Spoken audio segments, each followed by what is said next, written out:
गहलोत का जादू उतर गया। अध्यक्षी आते आते रह गई। मुख्यमंत्री रहेंगे या हटाए जाएंगे। ये घटना जो हुई है, इस घटना ने कई तरह के मैसेज दे दिए पूरे देश के अंदर, और मीडिया भी हमारे जो है कई बार किंग मेकर बन जाता है। कई बार वो मीडिया महंगाई के साथ में जो देश के हालात है, शांति सद्भाव प्रेम भाईचारा रहे, ये संदेश दे रहे पूरे मुल्क को वो, और हिंसा की कीमत में नहीं होनी चाहिए, उस माहौल में वो चल रहे हैं। और दूसरी तरफ मैंने उनसे मिला, कोची में जा करके रिक्वेस्ट की कि आप अध्यक्ष का चुनाव लड़ें। आखिर में उन्होंने अस्वीकार कर दिया, मैं मेरी बात को कायम हूँ, मैं इलेक्शन लड़ूंगा नहीं। तो मैंने कहा भाई, जो सबकी भावना है कार्यकर्ताओं की, नेताओं की, तो मैं फिर चुनाव लड़ूंगा, ये मैंने कहा था।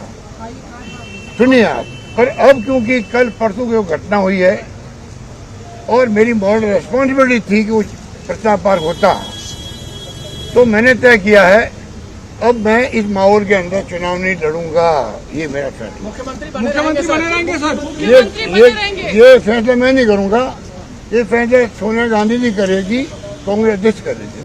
भरोसे की कोई उम्र नहीं होती, हमेशा बना रह सकता है या पल में टूट भी सकता है। अशोक गहलोत और गांधी परिवार के बीच भरोसे का जो रिश्ता था, वो कुछ ही पल की गलतियों में ही टूटता दिखा है। अशोक गहलोत पर गांधी परिवार का भरोसा इस कदर कमजोर हुआ कि जो रविवार को शाम तक अध्यक्ष की रेस में सबसे आगे थे, वो अब उससे आउट हो गए हैं।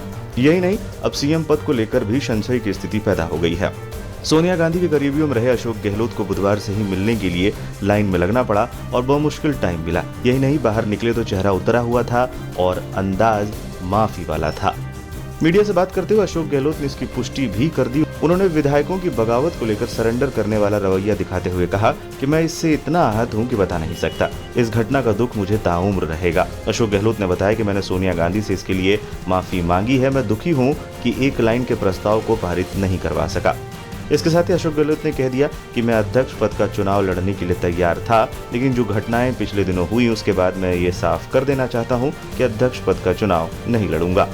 ये घटना जो हुई है, इस घटना ने कई तरह के मैसेज दे दिए पूरे देश के अंदर, और मीडिया भी हमारे जो है कई बार किंग मेकर बन जाता है। कई बार वो मीडिया महंगाई के साथ में जो देश के हालात है, शांति सद्भाव प्रेम भाईचारा रहे, ये संदेश दे रहे पूरे मुल्क को वो, और हिंसा की कीमत में नहीं होनी चाहिए, उस माहौल में वो चल रहे हैं। और दूसरी तरफ मैंने उनसे मिला, कोची में जा करके रिक्वेस्ट की कि आप अध्यक्ष का चुनाव लड़ें। आखिर में उन्होंने अस्वीकार कर दिया, मैं मेरी बात को कायम हूँ, मैं इलेक्शन लड़ूंगा नहीं। तो मैंने कहा भाई, जो सबकी भावना है कार्यकर्ताओं की, नेताओं की, तो मैं फिर चुनाव लड़ूंगा, ये मैंने कहा था। सुनिए आप, पर अब क्योंकि कल परसों की वो घटना हुई है और मेरी मॉरल रिस्पॉन्सिबिलिटी थी कि वो प्रस्ताव पार होता, तो मैंने तय किया है अब मैं इस माहौल के अंदर चुनाव नहीं लड़ूंगा। ये मेरा फैसला। मुख्यमंत्री बने रहेंगे सर। ये फैसला मैं नहीं करूंगा, ये फैसला सोनिया गांधी जी करेगी, कांग्रेस अध्यक्ष करेगी। हालांकि इस बात को लेकर चर्चा है कि अशोक गहलोत ने अध्यक्ष पद पर चुनाव नया लड़ने का फैसला लिया है या फिर सोनिया गांधी ने उन्हें इससे दूर कर दिया। अगली ही लाइन में अशोक गहलोत ने इन कयासों में ये कहकर हवा दे दी कि सीएम पद को लेकर भी सोनिया गांधी को ही फैसला लेना है। इसका अर्थ ये लगाया जा सकता है कि अध्यक्ष की रेस से तो वो बाहर हुए ही हैं, सीएम के पद से भी वो दूर हो सकते हैं। यानी अशोक गहलोत के लिए स्थिति वो हो गई है कि सीएम पद की माया में दोनों गए, न अध्यक्ष मिली और राजस्थान की कमान पर भी संकट आ गया।